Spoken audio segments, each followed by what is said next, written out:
Good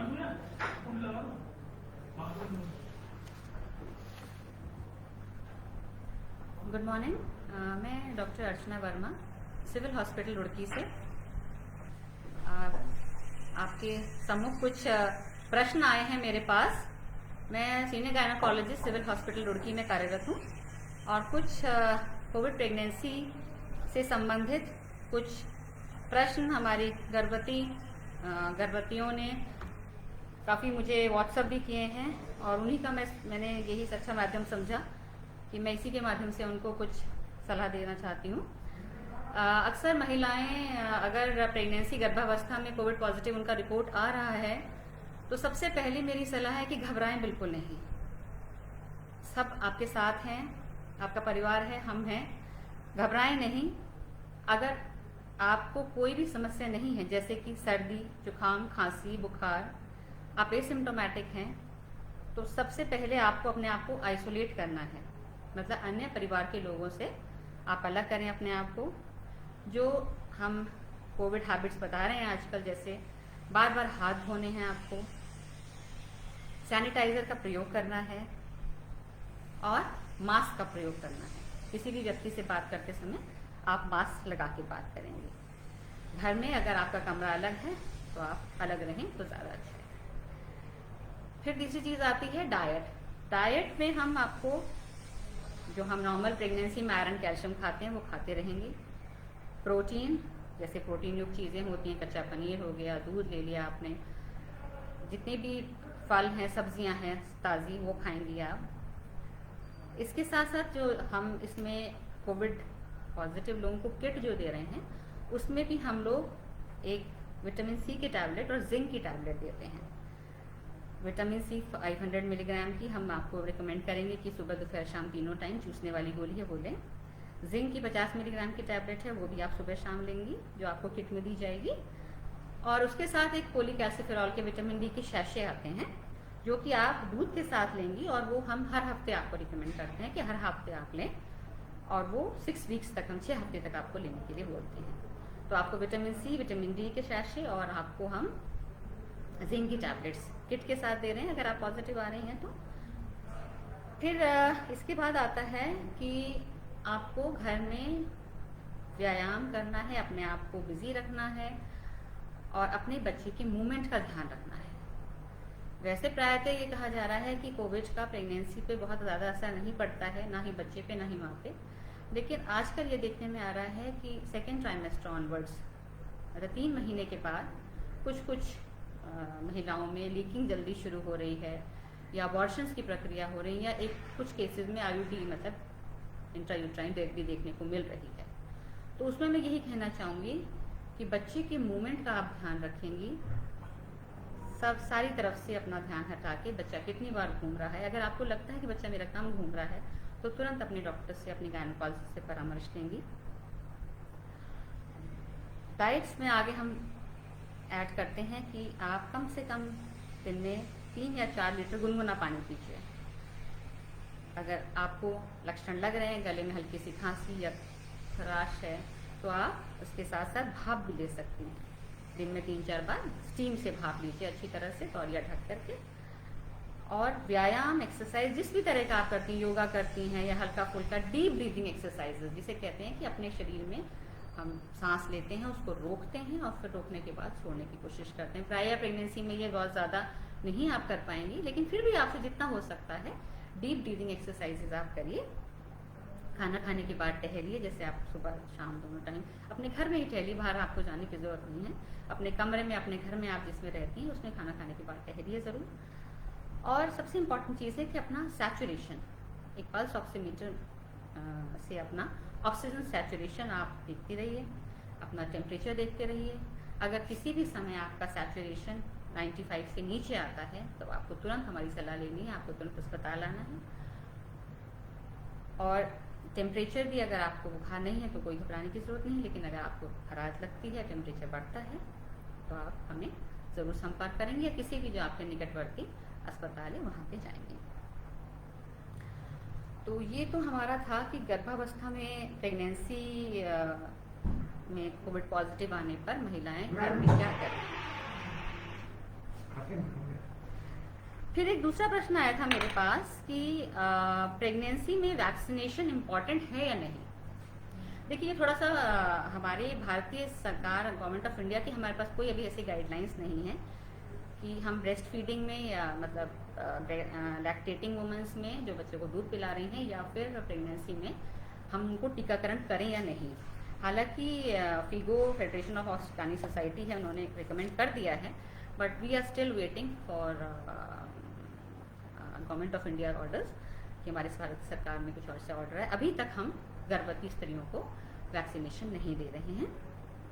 साथ में फिर एक क्वेश्चन था, after how much time she will take vaccination after becoming mother. तो देखिए, वही वाली बात आ गई इसमें भी कि हम माँ बनने के कितने दिनों बाद टीका लगा सकती हूँ मैं। तो आप बच्चे को दूध पिला रही हैं, फिर आप ब्रेस्ट फीडिंग है, फिर आपको 6 महीने के लिए अभी हमारे पास कोई गाइडलाइन नहीं है, तो इस प्रश्न का मैं अभी आपको कोई उत्तर नहीं दे सकती। अभी फिलहाल हम प्रेगनेंसी में और दूध पीने वाली माताओं के लिए अभी हम टीकाकरण नहीं दे पा रहे हैं। फिर एक प्रश्न आया था कि क्या मुझे अगर कोरोना हुआ है तो उसके कितने समय बाद मैं वैक्सीनेशन ले सकती हूँ।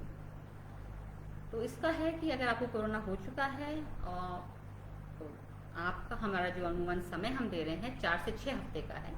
6 हफ्ते के बाद जब आप पूरी तरह स्वस्थ हो जाती हैं तो आप उसके बाद टीकाकरण ले सकती हैं। इसके साथ ही मैं कुछ एक और चीज़ आपको ऐड करना चाहूँगी। कुछ महिलाएं, कुछ लड़कियाँ उसमें हैं परेशानी में कि मैडम हमने पहला टीका लगवा लिया था और उसके बाद पता नहीं चला हम प्रेग्नेंट हो गए, अब क्या करें। तो क्या हमें अबॉर्शन की ज़रूरत है? नहीं, मैं कहूँगी बिल्कुल नहीं। अब आजकल हमारे पास इतनी अच्छी अल्ट्रासाउंड मोडालिटीज़ हैं कि हम चाहे वो NT-NB स्कैन 11 वीक्स पे हो, चाहे हमारा कंजेनिटल मैल्फॉर्मेशन के लिए 18 से 24 हफ्ते पे हो, तो अगर आपको एक बार लग चुका है वैक्सीनेशन और आप उसके बाद प्रेग्नेंट हो गई हैं तो अबॉर्शन की कोई ज़रूरत नहीं है और अपनी गायनोकोलॉजिस्ट से आप संपर्क करेंगी और वो समय समय पे आपके अल्ट्रासाउंड कराएंगे। फिर एक प्रश्न आया था, what should I do after recovering from COVID? Will I continue the medicine or not? अब जिसने भी ये पूछा है कुछ मतलब आप ये पूछना चाह रही हैं शायद कि मुझे अगर कोरोना से मैं ठीक हो चुकी हूँ तो मुझे अभी कोई मेडिसिन लेनी है या नहीं। तो इसके लिए कोरोना से आप पूरी तरह स्वस्थ हो चुकी हैं, कोई ऐसी मेडिकेशन की, लंबी मेडिकेशन की आपको आवश्यकता नहीं है। एक्सेप्ट रिहैबिलिटेशन में हम कहते हैं डीप ब्रीदिंग एक्सरसाइजेज आप करिए, सांस गहरी अपने अंदर भरिए फिर छोड़िए, जैसे आप योगा एक्सरसाइज करती हैं इसी तरह से डीप ब्रीदिंग एक्सरसाइजेज करिए। अपनी डाइट पे ध्यान रखिए, विटामिन सी, विटामिन डी की टैबलेट्स आप कंटिन्यू कर सकती हैं, प्रोटीन। अपने आहार पे ध्यान रखिए, अपने व्यायाम पे ध्यान रखिए और मानसिक तनाव जो हुआ होगा कोविड में उस समय भी थोड़ा बाहर निकलने की कोशिश कीजिए। एक छोटी सी बीमारी थी जिससे आप अच्छी तरह से बाहर निकल गए हैं और अब आपको उसके बाद किसी पर्टिकुलर ऐसी दवाइयों की आवश्यकता नहीं है। फिर एक प्रश्न है कि how many test are important after COVID recovery and why for pregnant ladies. And इसमें भी ऐसा कुछ नहीं कहूँगी मैं कि कोई टेस्ट ऐसे अगर आप बिल्कुल एसिम्टोमेटिक हो गई हैं, आपको बुखार नहीं है, खांसी नहीं है, कोरोना के बाद भी आपको ज़रूरी अब ये है कि अगर रिकवर हो गई हैं तो हमें ये देखने की ज़रूरत नहीं है, RT-PCR कराने की ज़रूरत नहीं है कि नेगेटिव है या नहीं। वो कुछ महीनों तक RT-PCR आता है पॉजिटिव, तो उसमें अननेसेसरी आप अपने आप को परेशान ना करें। कोविड होने के पश्चात आप ठीक हो चुकी हैं, उसके बाद किसी टेस्ट की आवश्यकता नहीं पड़ती।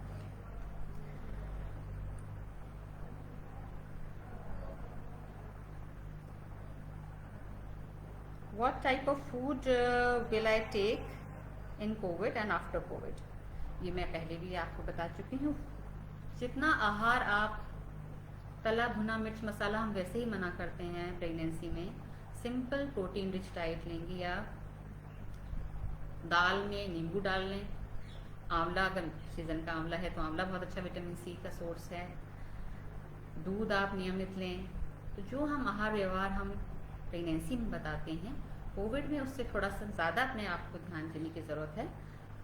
और जिंक टैबलेट्स जो हमारा पैकेट हम दे रहे हैं प्रेग्नेंट लेडीज़ में, जिंक है, विटामिन डी है, विटामिन सी है, उस पैकेट में दिया हुआ है।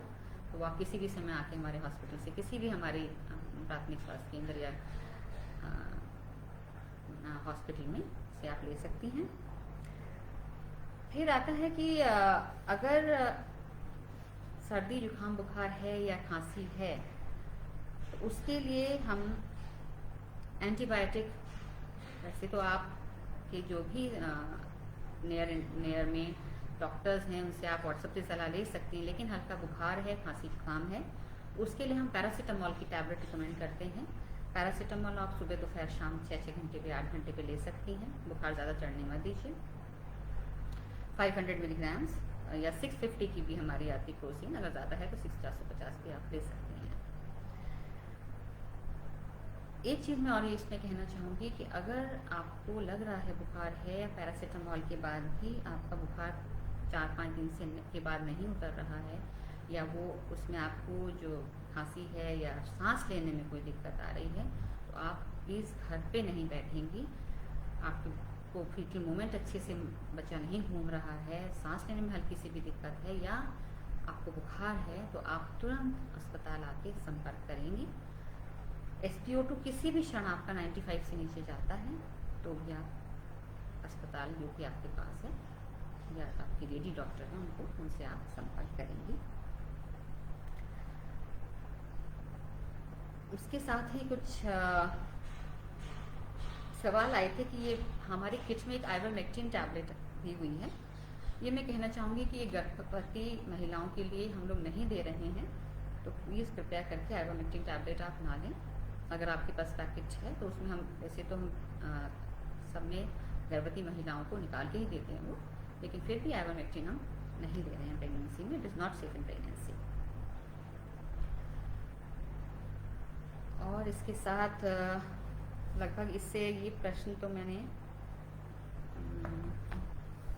वैक्सीनेशन के लिए मैंने आपको बता ही दिया। और एक हमारी बहन का है ये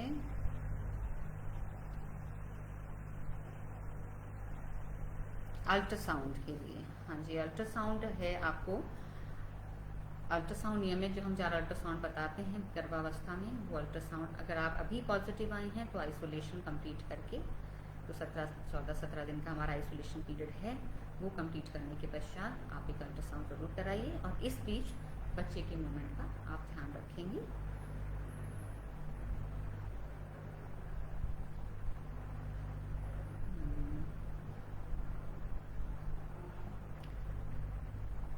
हाँ, फिर ये how much time after becoming mother, तो वही बात है, आफ्टर बिकमिंग मदर तो आप अभी दूध पिला रही हैं, स्तनपान करा रही हैं, स्तनपान के दौरान हम वैक्सीनेशन बिल्कुल नहीं रिकमेंड कर रहे हैं। अभी हमारे पास कोई गाइडलाइन नहीं है इसकी।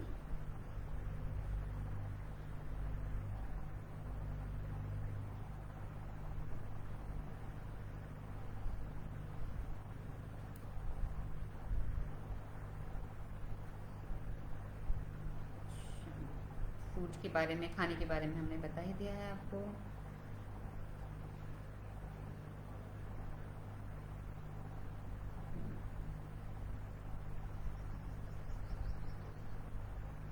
एक चीज़ इसमें और मैं ऐड करना चाहूँगी कि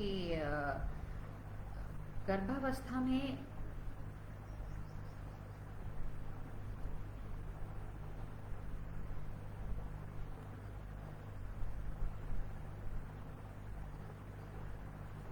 लक्षणों, जिसे मैंने आपको व्यायाम के बारे में बताया था या मैंने आपको डीप ब्रीदिंग एक्सरसाइजेस के बारे में बताया था, उसमें क्या हुआ है कि प्रेगनेंसी में आपका शरीर एक तो बेबी के वेट की वजह से भी और कुछ हमारे कहना चाहिए कि डायफ्राम ये ऊपर हो जाता है। जब हमारा जैसे जैसे हमारा गेस्टेशन पीरियड बढ़ता है उसमें हम डीप ब्रीदिंग एक्सरसाइज बहुत अच्छी तरह नहीं कर पाते हैं।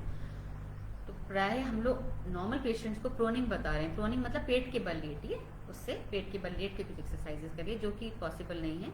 तो इसका एक विकल्प ये हो सकता है कि आप 2 घंटे बाएं करवट और 2 घंटे दाएं करवट, सीधे मत लेट के, सीधे कम लेटिए और इस तरह से अपना बाएं करवट लेट के गहरी गहरी सांस ले सकती हैं, या दाएं करवट लेट के। अगर हो सकता है, पॉसिबल है प्रोनिंग मतलब पेट के बल आप लेट सकती हैं, तो तकिया लगा करके, बस उसमें ध्यान रखिएगा कि आपके पेट पे ज़्यादा जोर ना पड़े। आप तकिया लगा सकती हैं और पेट के बल जितना आप कंफर्टेबली लेट सकती हैं उतना लेट करके सांसों को छोड़ना और लेना है। जितनी देर आप होल्ड कर सकती हैं, होल्डिंग कैपेसिटी अपनी अपनी अलग होती है लंग्स की। जितना आप खींच के सांस ले सकती हैं और आराम से छोड़ सकती हैं, उतना आप लंग्स की एक्सरसाइजेस करिए और कोशिश करिए कि लेफ्ट लैटरल या राइट लेग के 2-2 घंटे लेटने की कोशिश करिए।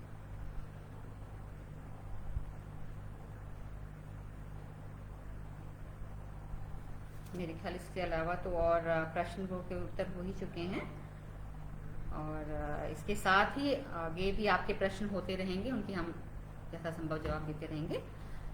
और इसके साथ मैं यही कहना चाहूँगी, गर्भवती जितनी भी हमारी गर्भवती लड़कियां हैं, स्त्रियां हैं, कि सबसे जो इम्पोर्टेंट चीज़ है वो घबराएं नहीं आप। प्रसव के समय हमारे अस्पताल, रुड़की सिविल हॉस्पिटल में अभी तक हम काफ़ी प्रसव करवा चुके हैं, सामान्य प्रसव। बस प्राय ये देखा जा रहा है कि लड़कियों को, महिलाओं को लीकिंग की प्रॉब्लम सामने ज़्यादा आ रही है, और समय से पूर्व प्री टर्म लेबर जिसे हम कहते हैं, उसके लिए अपने आप को आपको ध्यान रखना है कि हम ज़्यादा किसी भी समय बच्चा कम घूम रहा है या रक्तस्राव हो रहा है या पानी चल रहा है तो तुरंत डॉक्टर से संपर्क करें। और फिर आपसे पुनः फिर मुलाकात होगी जब क्वेश्चंस हमारे पास और ऐसे ही आप भेजते रहेंगे तो फिर हम आपका समाधान इसी तरह करते रहेंगे। फिलहाल अभी के लिए धन्यवाद।